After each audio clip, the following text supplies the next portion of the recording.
Hey, God bless. So this one is on American Indians versus homeless. As we all know, homeless are always in a way, and it's okay to hate. So let's review how Indians are treated. So one, they have this they're so spiritual and peaceful, and that's what's being jammed down our throats. And I used to buy into that too, and oh, the poor Indians, oh my gosh, they're just so poor, we've got to fight for them. And then I started learning history.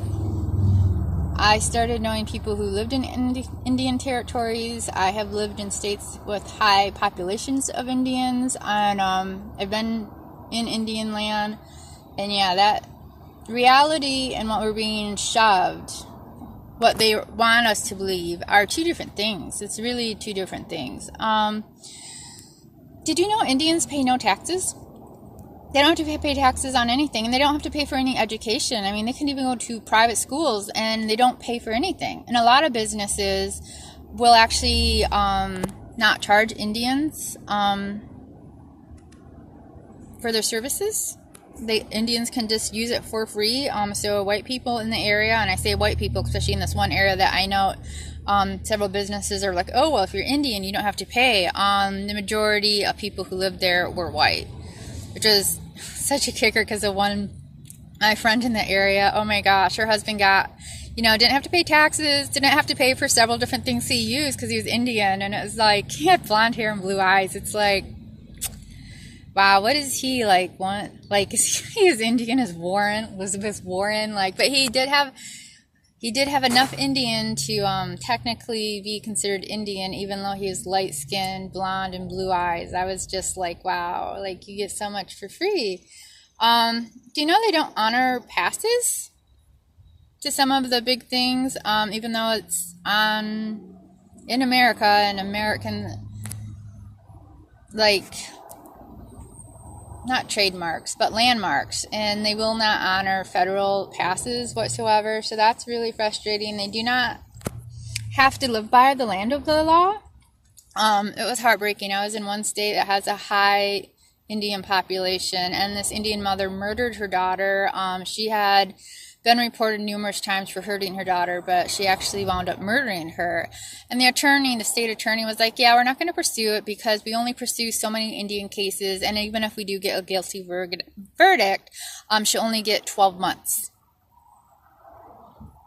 It was just so heartbreaking that this little Indian girl was being so severely treated by her mother to the point of murder, and no one would stand up for her. And even the Indians themselves are the most they get is 12 months even for murder. And they do have their own jails, their whole own systems. It's alarming when you are in Indian territory. I know earlier this year, last year, when I was coming back, I wound up stopping in an Indian town. I don't like doing that, but I could not make it to the next town.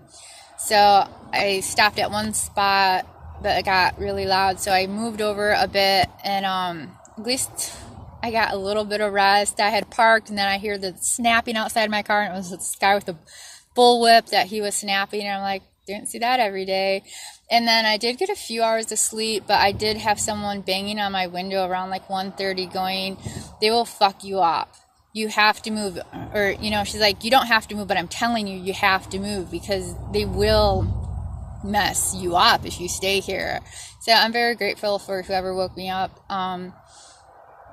So at least I had enough sleep where I could move to the next town then. But it's just so sad that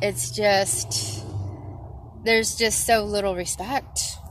And you should be able to park in peace, and not have major violence coming against you. It's just very sad. And it just never ceases to amaze me how much they hit you up for money. I mean, whether it's in face or on the phone or through the mail, it's like, oh my gosh, you gotta be kidding me. And they're let's mind you, they're not paying taxes as it is. They're getting all their education, even higher education, for free. I know they love to say that they're so poor and they don't even have electricity sometimes and all this stuff. And yet, when you look into it, they actually have lobbyists in D.C. lobbyists cost like millions. So you're really not that poor if you can afford a lobbyist. You're not poor. It's sort of like all the people in Malibu always crying about how poor they are. It's like, no, you're not poor. And a lot of their lobbyists is to promote casinos, which is really alarming because it promotes debt and dysfunction. It's not healthy for communities. And this is part of their revenge. Would you call it revenge? If you think they love you, I had someone I know, he actually lived in Gallup for years. And he's like, they hate you. They hate whites. They seriously hate whites. They may smile to your face as they take your money, but no, they hate you. They want to destroy you. And this is one way they can destroy you is through casinos because they will financially destroy you. And just the stories coming out of Gallup, oh my gosh, it's just, and have you ever been there? It's so depressing. The times I've been there, it's just like no one smiles. It's just that whole region between getting hit up for money and just, I don't even like stopping in that region. It's just so depressing. At least in Gallup, I did park one time and I was totally left alone. So that was the one good experience in the Indian land I had. But it's gnarly. It's gnarly with the drinking and people want to say like, they're so peaceful and the white people ruined it all and the white people are so violent.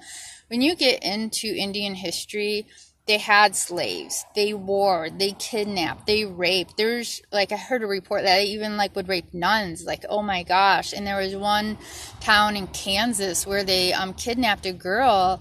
And Custard actually would not give up until he got her back to her community. And it was just so disturbing because while it was a beautiful thing that Custard fought and did get her back to her community, in the meantime, she was kidnapped, she was raped, she was impregnated, and the community, upon having her come back, rejected her because she was pregnant by an Indian. Which, yet again, this is why society, no matter what generation, blames the woman for the man's action. I mean, this woman was kidnapped, enslaved, raped, and yet the town had no mercy on her. They actually disowned her. It was so heartbreaking. So it was just, for once, I was like, wow, I always had such a bad view of Custard, but oh my gosh, that was such a beautiful thing that he would actually fight for this woman. And then you have the flip side where the community totally betrayed her because she was kidnapped by Indians. And I know I've heard Eastern Indians are it was just the West Indians that were violent. Friend I have, his dad was a historian, and he's like, no. No, it didn't matter what side of the Mississippi you were on. Indians were violent. They were quite violent with their women. They would kidnap, they would kill, they warred with each other. No, it was no kumbaya pre-white people. And white people are the first people here, so that really needs to be addressed, why the lie keeps being promoted that Indians were here first. So you have Indians that are just hostile to the nation, to the community, and yet they have millions for lobbyists. And in general, you all put them up on a pedestal.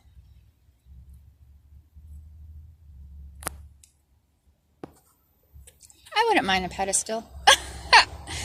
So it's just, oh my gosh, such a stark difference.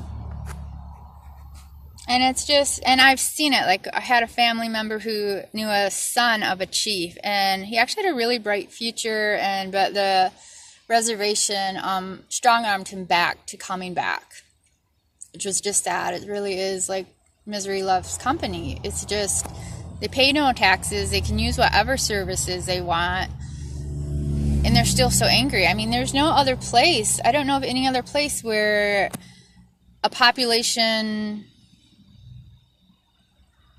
well, there's a switch in population. I mean, when people war and they win, I mean, you don't give them their own land and their own laws, and, you don't make them a protected class. I mean, you don't hear of this anywhere. And it's really anti-American because we're supposed to be the people, one people.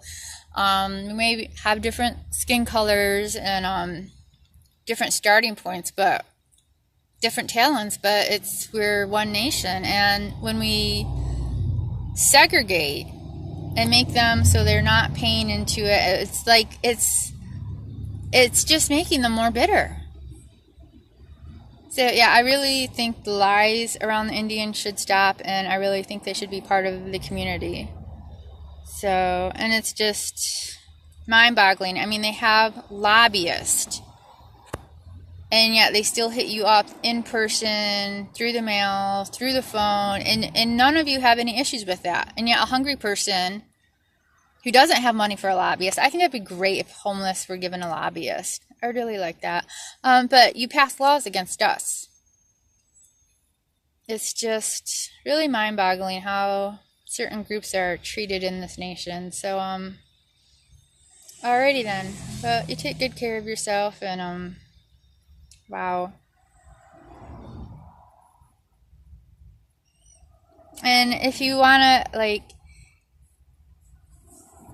being a visitor to a place, I don't think a lot of white people really get. When you're visiting a place, people will smile to you because you're bringing money. They're going to get your money. But to go and live in a place, there is so much hostility. And the only thing more sad or more frustrating than... It's not really sad or frustrating. What's frustrating is the white people who hate white people. I mean, we have enough people hating us. This whole self-hate is not okay. And promoting lies as facts and facts as lies, or just ignoring facts. We really, so much in America, we have lies being taught as facts and facts just completely ignored. It's not helping. It's not helpful. Alrighty. Bye-bye.